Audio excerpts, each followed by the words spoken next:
So, welcome everybody to this afternoon's webinar on FoodCorps, which is something that New Hampshire has not had access to in the past, and now we do.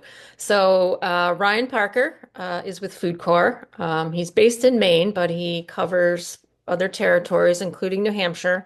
So he's going to tell us about FoodCorps and how we might be able to access FoodCorps members to support our farm to school or other food work.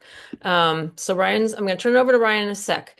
But if you have questions, put them in the chat, and we're going to save them till the end. So you can either put them in the chat or save your questions to the end, and we'll have some discussion time. So I'm going to turn it over to Ryan. All right, great. Thanks, Stacy. Thanks everybody for being here. I know everybody's busy and lots of stuff going on. Whoops, that's the wrong button.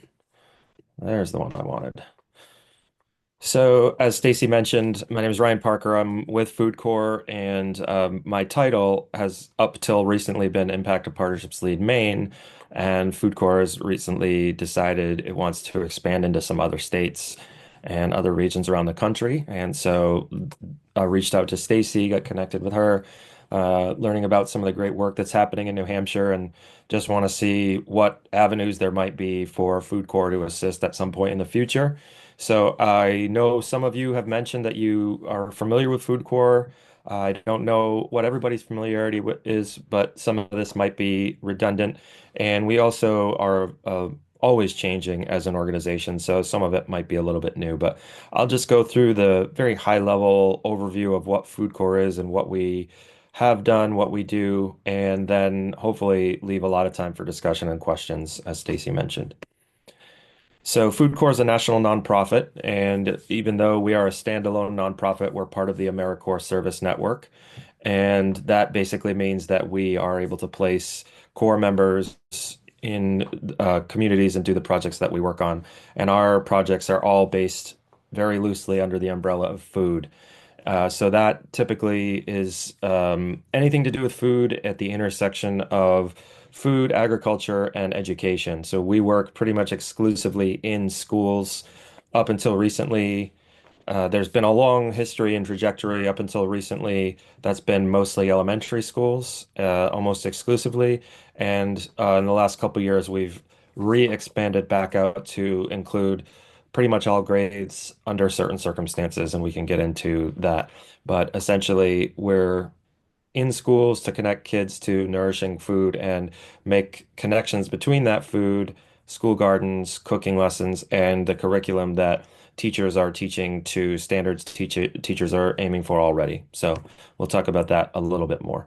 I guess I need to apologize because apparently all my photos are from what feels now like a past life, when we were all in COVID and figuring out how to deliver these lessons. But I need to update my slides. But at any rate, we essentially, as I mentioned, are a national organization.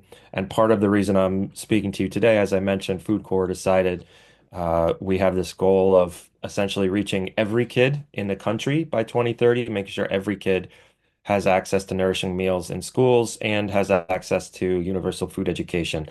But up until recently, we were only in 17 states. And so we finally got to the point where we thought, you know what, we're making some progress in some of these states, but have no inroads whatsoever in others. And so our leadership team was taking a look at that, our policy folks, and decided we wanted to start making some inroads into those other places.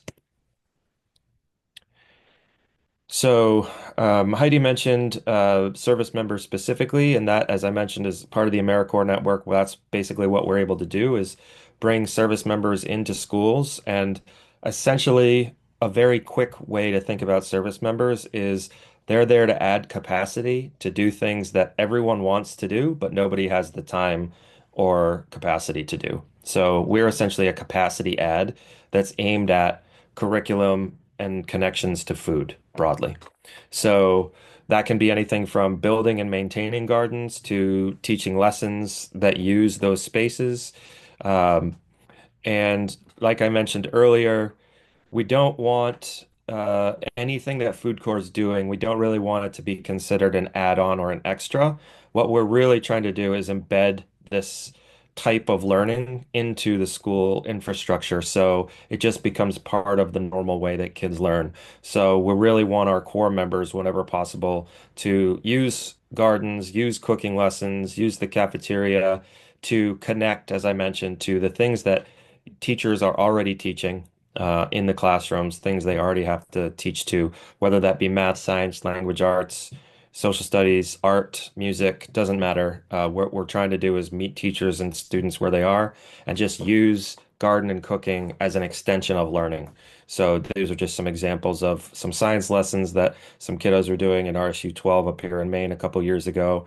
Um, but that's basically what we're trying to do. So we have what we call three areas of service, and this is something that's been consistent as long as food courts existed, though some of the focus within them has changed a little bit here and there. But the first area of service is hands-on learning, which is, as you see in the picture, pretty self-explanatory. The idea is to get kids up out of their seats, whether they're inside or out, outside as much as possible, and learning by doing. So that can be, as I mentioned, out in a school garden. It could be in an outdoor classroom, could be inside a classroom or a cafeteria where they're doing a cooking lesson.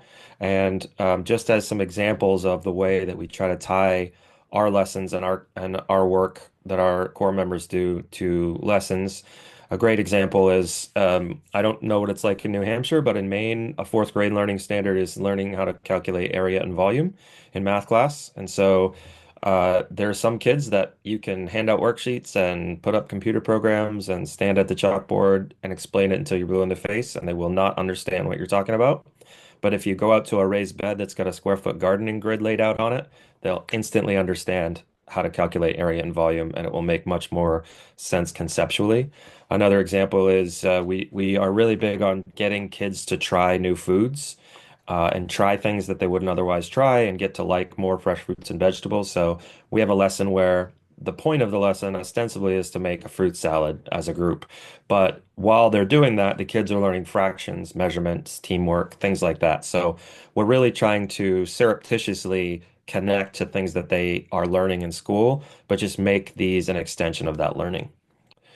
Our second area of service is nourishing school meals, and this is a very large umbrella as well. Typically focuses in the cafeteria, but this photo actually is from an after-school cooking club that is a long-standing tradition in our Lewiston site in Lewiston, Maine, and it's really, really successful. It's a place where we can bring in new food ideas from different parts of the community, different kids with different backgrounds can bring in their food ways, and that's part of a cooking club, but we also do a lot of work with school nutrition, both in the cafeteria and back of house in the kitchen. So I mentioned earlier, we've focused almost exclusively on elementary schools for a long time. That's our hands-on learning piece with food education members, but we now have school nutrition members, which is a whole new track, which is really focused on menu change broadly in schools. So if you have school nutrition directors or schools that want to increase local procurement, increase scratch cooking, uh, do more diverse meals, increase fresh fruit and vegetable consumption, lots of different things like that, work on cafeteria atmosphere, more marketing so that more kids are participating in the meal program. Things like that are the things that our school nutrition members focus on. So, as I mentioned, we have two tracks. School nutrition members do that, and food ed members, food education members are more classroom focused. And then our last area of service is really around community. And this one for me has always been the biggest one because I always am very transparent at the beginning of any partnership conversation that food core is not meant to be a permanent fixture in any given community.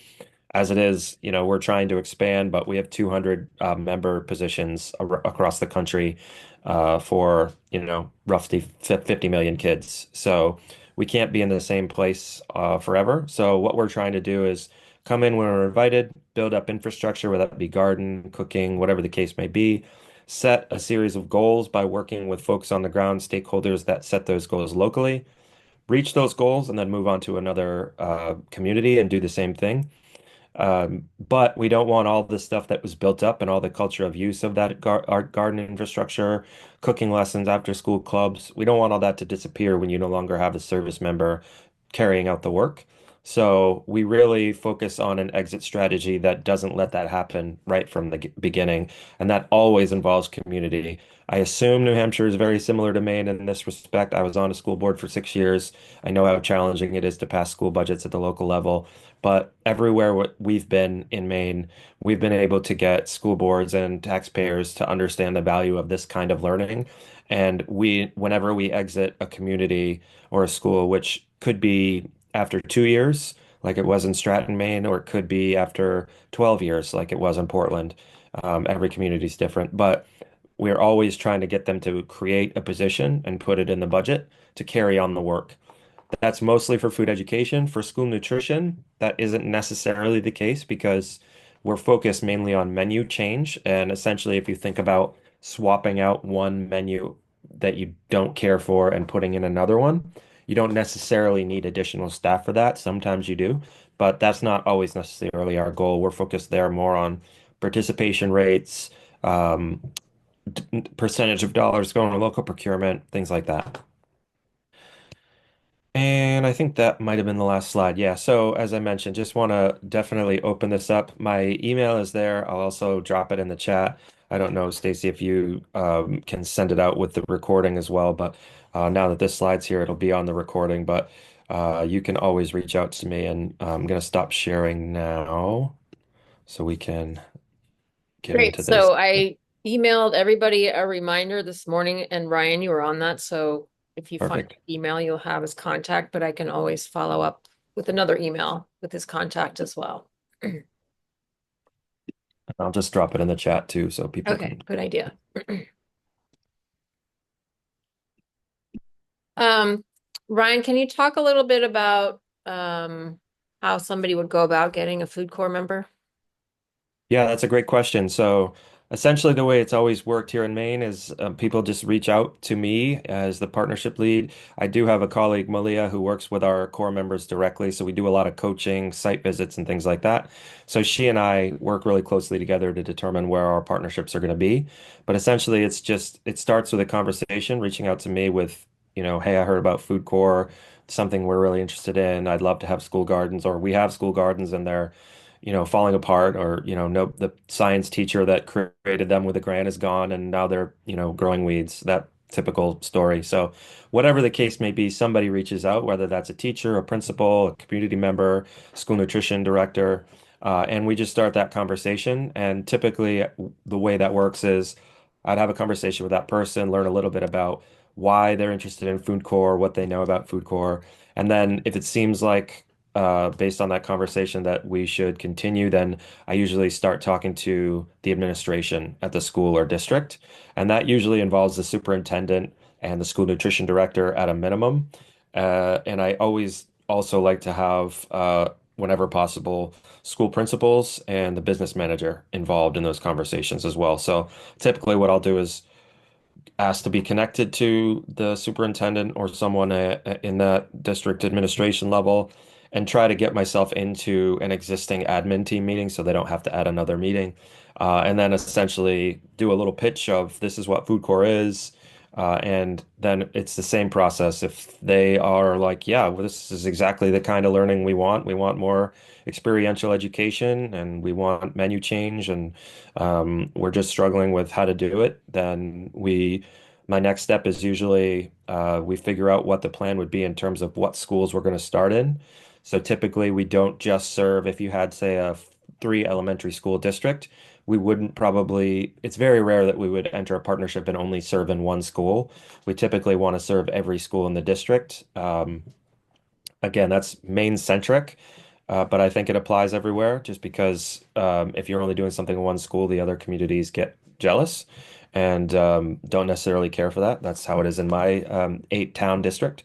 So we typically like to make sure we're getting every school, every community, because again, by the end, the district is probably going to need to put some kind of funding into the budget, whether it be for a garden coach, which is a stipend of, say, 1,500 to 2,500, depending on the market you're in, per season, or all the way up to an ed tech or a certified teacher position, which could be 60, $70,000 with benefits. So we want to make sure that all the communities know about the programming and are very, very supportive. So when it comes time for a school board to transition into an in-house position, there's really no question that they're going to support it because they have the backing of the community from seeing the projects grow. So we make that determination with the administration, and then I would go and present to the school board and make sure that they are aware that it's a long-term project, even though school budgets are year to year, and it's always a conversation.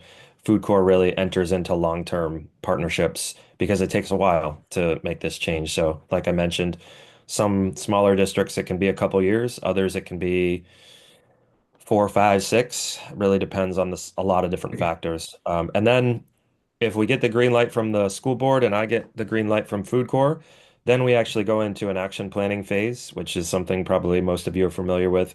Ours is really modeled on the Vermont Feed Farm to School Institute action plan. We've made some changes to it to be more than 1 year. Ours is really multi-year focused. And then we start recruiting a core member, and that's how that goes. So it sounds like it can take a while. Like, what's the Mhm. typical timeline from the initial call to there's a member at the school? Well, it really depends on a lot of different factors, but I would say as close as you can get to typical would be 6 months to a year. Mm.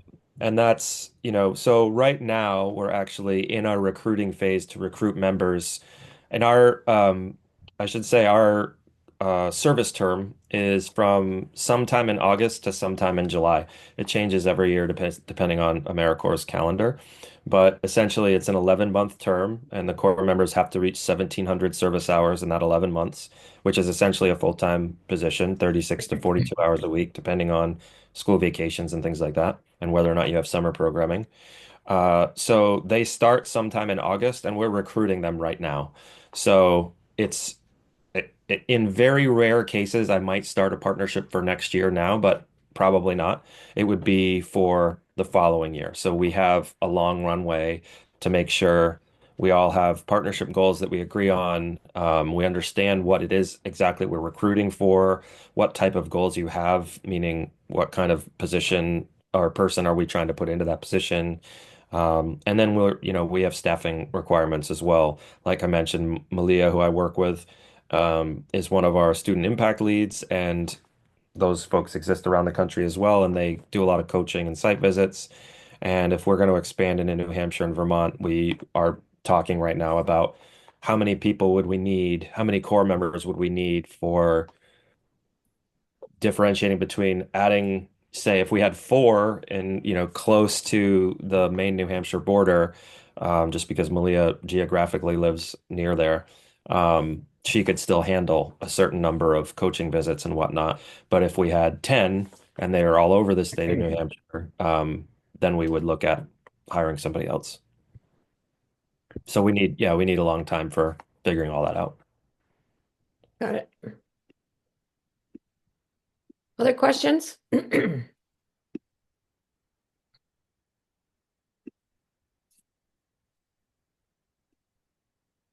So I Typically, know there's a couple of people on here that are not necessarily associated with the school. Do members work elsewhere or just with schools?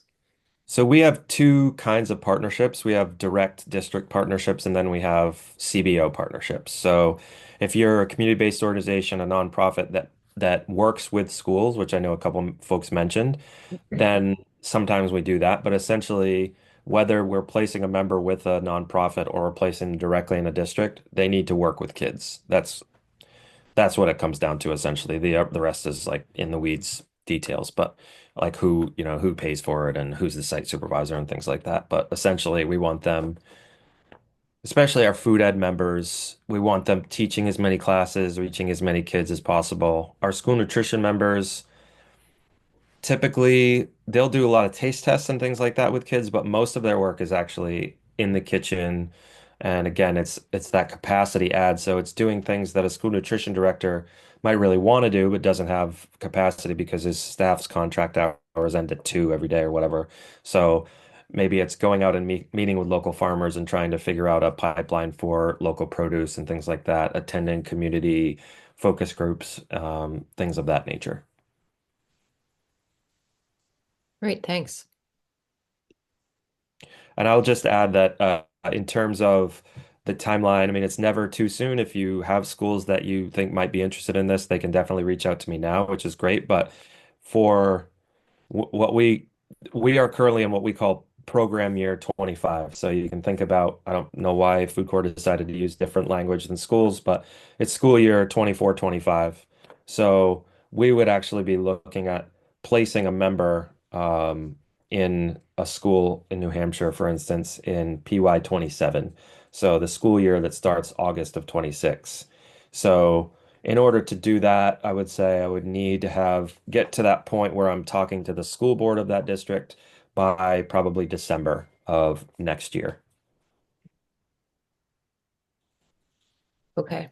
So at the very least, I would say end of this school year or beginning of next school year, hearing from whoever at that school is interested would be great.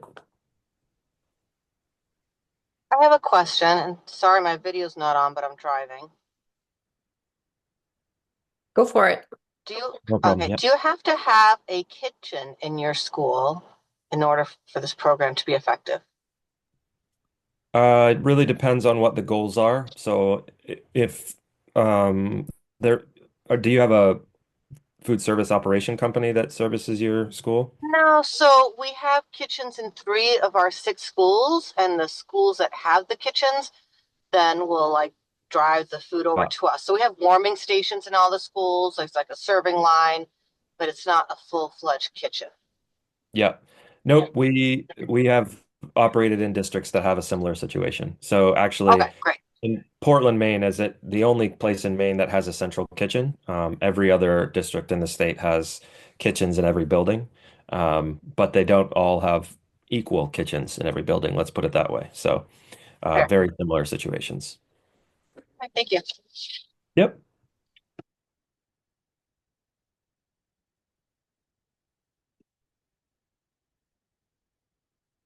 Other questions?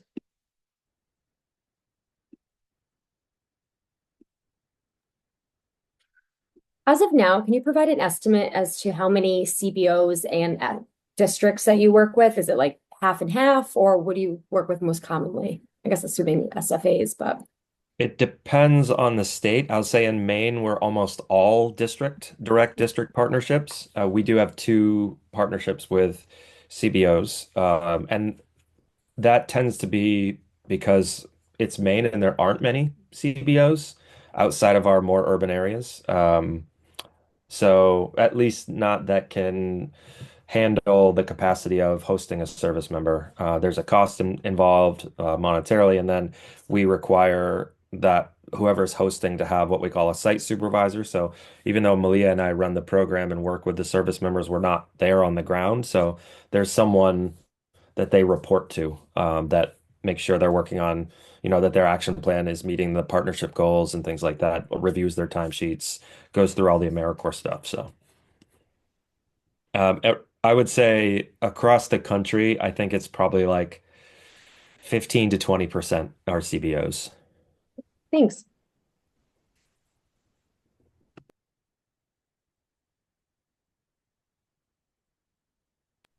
Great Heidi question. wants to know, yeah, can you see it? What's the Yeah. cost to host a member?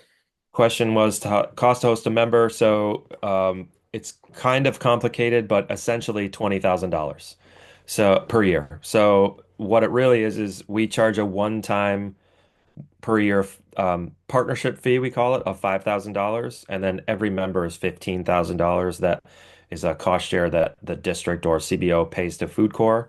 It costs us about $67,000 to place a member in a district. So we raise the rest of that philanthropically. And that it's essentially 20,000 for one. And then if you have more than one, it's 35,000 for two. And then if you were a district that was large enough to have three or had goals that you wanted three, there's a discount per member after that. It's 13,000 per member. So still a lot of money, but goes down per member after that. But most districts in Maine, and I'm gonna guess most districts in New Hampshire, would probably be looking at one at least to start, and so you can look at 20,000 that you would put in the budget. Thanks. You're, I started thinking about some other questions that have come up when we've thought about this. Um, Housing and are the members that you've had in Maine, do they typically come from another part of the country or have they been local? Both. So the first question, housing, we don't provide housing, which is a huge challenge. I'm sure similarly in New Hampshire after COVID, it's such a beautiful place that housing was getting snatched up and it's more expensive now. So we're dealing with the same thing here. So that's a real challenge for members, especially because their stipend amount is not super high. We pay the maximum amount that's allowed under federal rules set by Congress and AmeriCorps, but it's still not, to live in a Portland or a Manchester, someplace like that, or actually, it's not even limited to that anymore. It's expensive everywhere. It's challenging. So, yeah, we don't provide housing. What we do is help them try to find housing. And usually that's through conversations and research on the ground in the communities where they're going to be placed. And then in terms of the locality of the members, it used to be when I started at FoodCorps 7 years ago, it was the majority were from another place, somewhere else in the country. It's shifted to be about half and half now. And that's because FoodCorps has actually made a concerted effort nationally to recruit more locally. So that's actually another requirement that we have of site partners is that they help us recruit. And the reason for that being that we want, whenever possible, to have core members who have similar lived experiences to the kids that they're going to be serving. That said, we get great core members from all over the place. It just tends to be that it might take them a little bit longer to get established because they don't know the community. So there's usually, if it's not someone who grew up in the region where they're going to be serving, it's going to take them a while to learn where the Hannaford is, where the best place to get gas is, where the laundromat is, all that stuff. And they also have to do that with relationships in the school. So it can take a little while. But in Maine, we've been really, really fortunate. We have about 25 candidates per year for between 8 and 12 positions. And I've only had two in all the years I've been doing this that haven't worked out. And there seems to be no middle ground between doesn't work out and absolute rock star.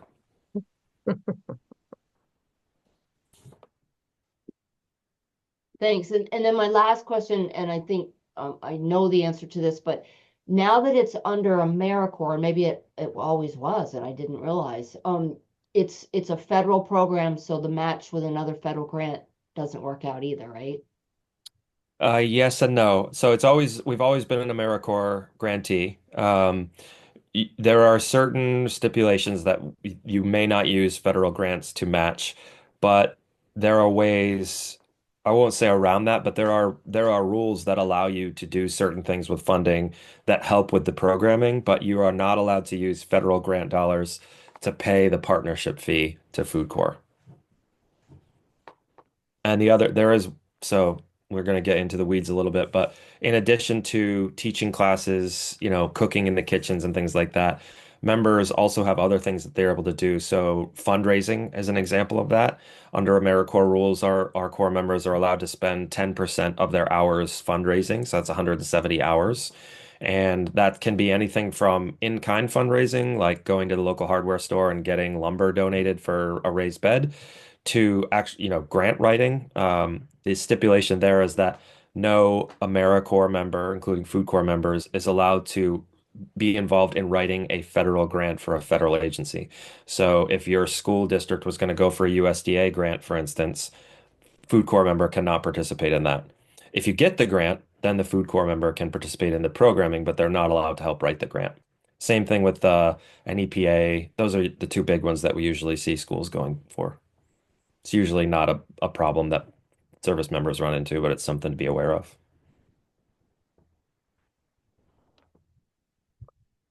Do you find like it's been very successful? I'm just always like, where do schools find the money to support members? Do they just? Yeah, great question. So some schools write grants. I have always discouraged that in Maine, and the reason for that being that at the end, we're probably going to be going for a position. That's not always the case. We have always had, as an organization, these what we call graduation pathways. So that's essentially the district graduating from food corps. Uh, the first graduation pathway is you take all of the work and you imbibe it into the existing staffing culture. So your existing teachers are maintaining the gardens, teaching the cooking lessons, whatever. The second is you find a local CBO that takes over and continues to provide that added capacity. And the third is you create a position in-house. In Maine, I've never seen the first two work. I think if we could ask teachers, if you could ask a math teacher to maintain a garden, they do it already because everybody understands, even if they don't like to be outside with kids, they understand the value of experiential learning. Um, and we can't keep asking school staff, no matter who it is, custodians, cafeteria, whoever, to keep doing one more thing. So I've never seen that work. Unless you're going to completely reconfigure your school to be like Chewonki or a residential learning school that's completely based around agriculture. Um, the second one, again, CBOs, we just don't have them in Maine that have that capacity. We have outside of Portland and Lewiston, we just don't have them. So it hasn't worked in Maine. Um, and so we're always in Maine, at least in food education, anything tied to gardens, you're going to need somebody to do that work. We're always going for a position, whether that be an ed tech, which is what the majority of them are that are created, or a certified teacher, or as I mentioned, a garden coach, whatever it is, you're going to have to put money in the budget. And so I always have these conversations with administrators and boards to say, if you're not able to raise $20,000 for a full-time position, you're never going to raise whatever, 40 to 60,000, whatever it is. And the other thing is, if they agree to that and they put it in the budget, then when it comes time to put a $60,000 certified teacher position in your budget, you really only have to increase the budget by 40,000 because you already have that 20,000 placeholder for food corps. I should also say it's 20,000 right now. It's been 20,000 for a long time. When I first started, it was 7,500 and it had been 7,500 for a long time. So like everything else, it's going to go up. I don't know when. That's above my pay grade. It's been 20,000 for a long time. I've been advocating for it to be a little steadier than it was last time we jumped up. So more of a tie it to inflation or something. I don't know what the answer is, but it'll go up at some point. But for now, it's 20,000. And the point of that was if you can put that in your budget and maintain that every year, then it's a lot easier when it comes time to create a whole position to jump up a little bit less than the full position's worth. So, that's a very long-winded way of saying I always hope and work with school districts to try to pay for it in their own budget for that reason. And that can be both the general operating budget and there are parts of school nutrition budgets that can pay for parts of food corps programming. There are nuances and things you have to do, but depending on what they're doing, it can be split up. There's another question. So when you're recruiting members, is there any kinds of background or experience that they have to have? The question is really about school food service and helping in the kitchens if needed. Do members have any of that kind of experience?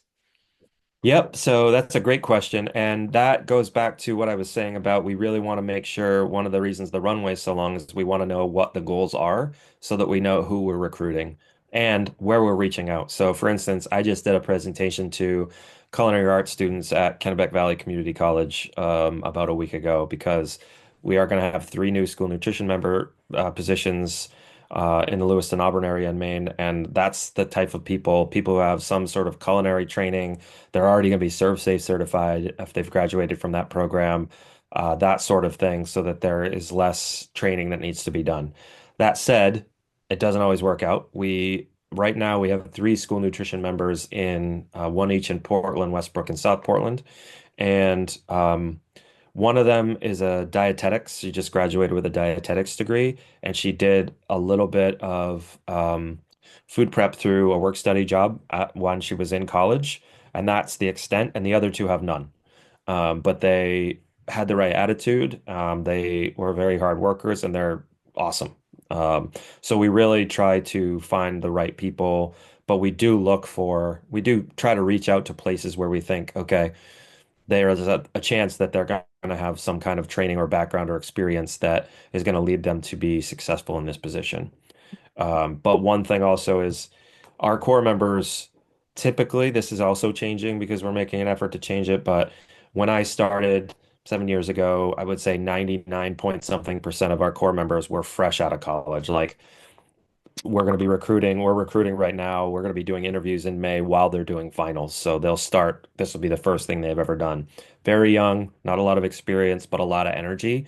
So one of the things they get is on the job training, professional development, and that comes from you all, the folks who would be their site supervisor if they're working in a school nutrition program. The school nutrition director they're gonna learn a lot from them. I'm a graduate of a culinary arts program, and it has nothing to do with school nutrition other than, you chop carrots the same way no matter where you are. But a school nutrition kitchen is very different from a restaurant kitchen. So there's some overlap, but they're going to learn a lot very quickly, no matter what they're doing. For, food ed members, that's everything from environmental science majors to sustainable ag majors to teachers. Um, we've had retired university professors, all kinds of things. Some of them have classroom management experience and some of them have zero. So again, they're going to learn a lot. We ask, particularly at the beginning of a service year, no matter what track they're in, that they get some time shadowing, especially if they're a food ed member. We want them to shadow some of the veteran teachers, just observe classrooms, go in and help, deal with kids, but mostly they're learning classroom management and things like that. Um, do any members work with pre-K? Yep, it depends on the school. Um, Food ed members typically are elementary school, and for us, that's pre-K through sixth. Um, Sometimes eighth, depending if it's the same building. We don't typically do standalone early childhood education, but that might change also just because it's changing educationally in the system as well. At least in Maine, that's kind of being brought into the elementary system now. So I expect that'll be similar. I ask because, thinking about the money issue where schools or organizations are going to find the funding for members. So the New Hampshire Children's Health Foundation, um, which is a, private organization here that funds hunger programs for pre-K age kids. Hmm. That's a possible funding source. And then another new opportunity that I don't think has been announced yet, and I'm not sure exactly what they're going to say yet, but it's the Henry P. Kendall Foundation that funds a lot of farm to school work in New England, including my position. So they are coming out with a new grant opportunity called Emerging Farm to School Leaders. Hmm. So there's going to be a pot of money available, for the next number of years. So, I don't know if a food corps hiring food corps member would fit into that, but maybe it will.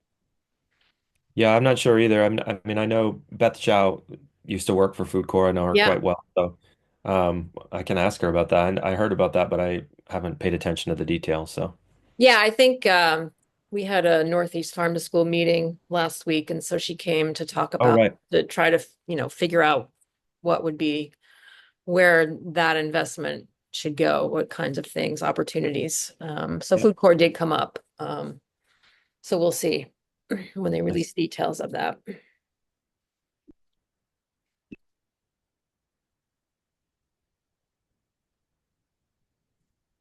How do you like, is it, is this something extension might be interested in or?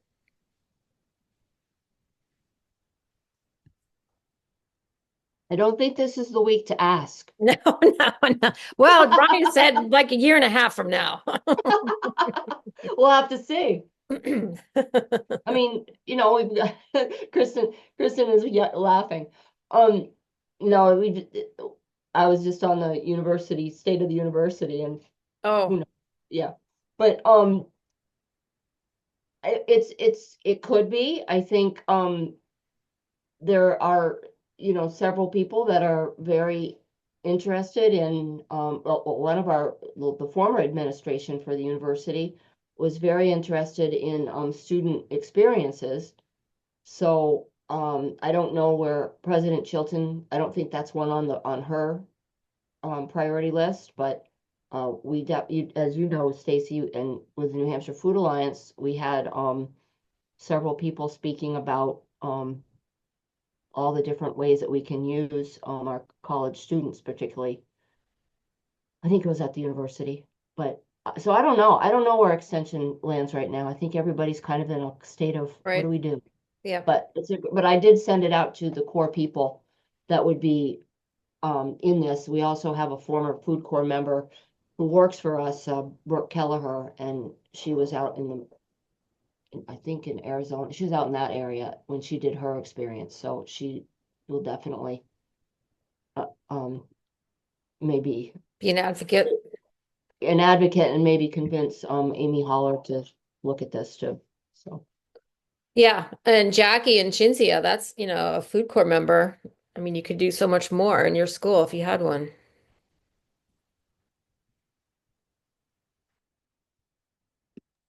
Absolutely. I would love it. You could convince our whole district. Great. yeah, look, I can just tell that you ladies down there in Merrimack, you're like you just get things to happen. So that's really great. We need more to up here to be doing that. The lettuce ladies, I love it. We're trying. Yeah. Yeah, you're doing a great job. Kristen Osborne, do you think, like the schools you're working with to develop action plans, is there interest in, developing more garden programs or anything like that? Oh yeah, I'm in the public library. There is a lot of interest in developing school gardens for sure. Um, and there's also interest in like adding in local food, but it's kind of that gap of like being short-staffed and not feeling like they have the support to do processing. So those are two like potential areas. Though I just had the idea that one of the schools, I think they have like a kind of like a culinary training center. And I was just thinking maybe those kids could help process local Yeah, food. But yeah, Laconia gardens are has a huge. culinary program. Yeah, yeah, the Huat Center, I think it is. Yep. Okay, yeah, that could be a good avenue. But yeah, for sure, there's lots of interest in school gardens.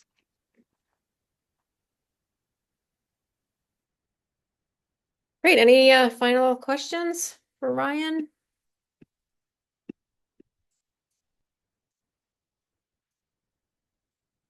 Thank you. It was very helpful.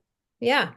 Yeah, thanks, Ryan, for getting all this good information to us. And hopefully, as people feel a little more settled in the future, maybe, some schools or extension or Grow Nashua can get some food corps members. So you've got Ryan's contact information, and I'll, try to communicate if there's any updates. And you can certainly, Ryan can communicate with me to pass any information along. So thanks for joining us. We have a couple other webinars coming up. There's one coming up February 19th is the next one, called Nurturing Diversity in School Gardens. I am not hosting that. That is being hosted by the School Garden Support Organization Network, but it sounded like an interesting thing that the teachers and school garden educators might be interested in learning about. March 6th is Transformational Gardening and Food Education, Outdoor Games, the Arts and Organics on March 6th. March 10th, Educational Health and Community Benefits of Implementing a School Garden. Our New Hampshire Department of Ed is doing that one. And then March 19th, about school orchards with Retree. So they have done a lot of orchard work in Maine schools. I think there's a few orchard projects in New Hampshire, but if your school is interested in orchard, please plan to attend.